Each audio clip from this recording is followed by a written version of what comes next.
حبايبي الغاليين، ازيكم؟ اتمنى تكونوا بخير دايما. وصفتنا النهاردة ما يختلفش عليها اتنين، وصفة حلوة حلاوة. هنعمل كفتة بالبطاطس وبصوص خطير وبطريقة سهلة وسريعة، في نص ساعة هتكون خلصانة. يلا بينا نشوف عملناها ازاي. في البداية هنحتاج نص كيلو لحمة مفرومة، نحط عليها بصلة مفرومة ناعم وربع كوب بقدونس، وبهارات عبارة عن معلقة صغيرة ملح ونص معلقة صغيرة فلفل اسود وقرفة وكبابة صيني وبابريكا ونص معلقة صغيرة بيكنج باودر.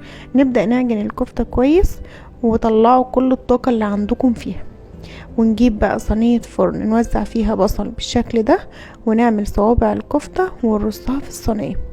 ندخلها بعد كده فرن سخن على درجة حرارة 180 لمدة ربع ساعة، لحد بس ما تبدأ تدخل في التسوية وتتماسك. نخرجها على طول. نحضر بقى الصوص الجميل بتاعنا. هنحتاج نص كوب طحينة وكوب الا ربع زبادي، هنضيف عليهم معلقة كبيرة عصير ليمون ومعلقة كبيرة خل، وممكن نستخدم معلقتين كبار عصير ليمون بدل الخل.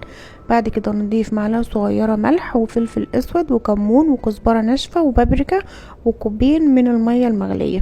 نقلب بقى كويس ونضيف معلقة صغيرة توم مفروم ونقلبهم ونسيبهم بقى على النار مع التقليب المستمر لحد ما الصوص بتاعنا يغلي معانا.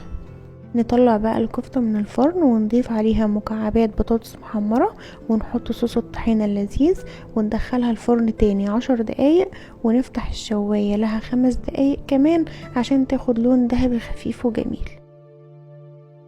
وده شكلها بعد ما خرجت من الفرن. نضيف عليها رشة من البقدونس وناكل بقى أطعم كفتة ممكن تاكلوها. ايه الجمال ده يا جماعة؟ ميكس خرافة بجد. الكفتة مع البصل والبطاطس بالصوص ده مش هتصدقوا، لذيذ لذاذة. وانتوا بتاكلوها معلقة هتجر معلقة وهتخلص في 5 دقايق من غير ما تحسوا من طعمتها. يلا جربوها وقولولي رأيكم، ومستنية تعليقاتكم الجميلة ولايك وشير للبوست عشان غيرنا يستفيد.